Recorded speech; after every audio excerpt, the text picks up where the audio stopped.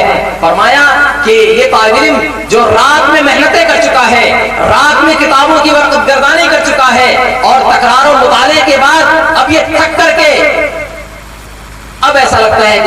مسئلہ ٹوٹ جائے گا.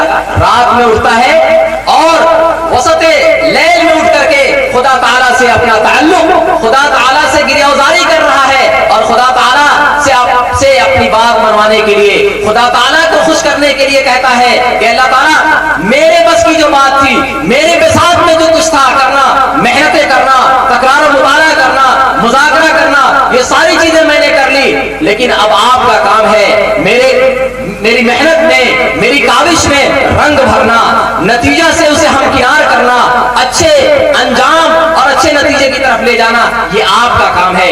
خدا تعالیٰ میری محنتوں کی لاج رکھیے، خدا تعالیٰ میری محنتوں کو ضائع اور غارت نہ کیجیے، اور میں نے یہ محنت آپ کی کتاب کے لیے، آپ کے پیارے حبیب صلی اللہ علیہ وسلم کی سنت و سیرت کے مطالعے کے لیے میں نے اتنی قربانیاں دی ہیں. خدا تعالیٰ میری محنت کی لاج رکھ لیجیے. جب یہ طالب علم اللہ سے اس قدر لو لگاتا ہے، خدا تعالیٰ کے ساتھ اس طرح گریہوزاری کا معاملہ کرتا ہے، تو خدا تعالیٰ ایک غبی سے غبی اور ایک کمزور سے کمزور طالب علم کے دل و دماغ کو کھولتا ہے اور اس میں وہ معانی، وہ برکتیں اور وہ حکمتیں ڈالتا ہے کہ وہ طالب علم پھر کسی میدان میں پیچھے نہیں ہوتا، ہر میدان پہ اور ہر محاذ پہ وہ کام کرنے کے لیے تیار ہوتا ہے اور ہر موقع پر وہ جوہر لٹاتا ہے اور وہ ہیرے اور جواہرات لٹاتا ہے جن ہیرے اور جواہرات کو امت کی سخت ضرورت ہوتی ہے.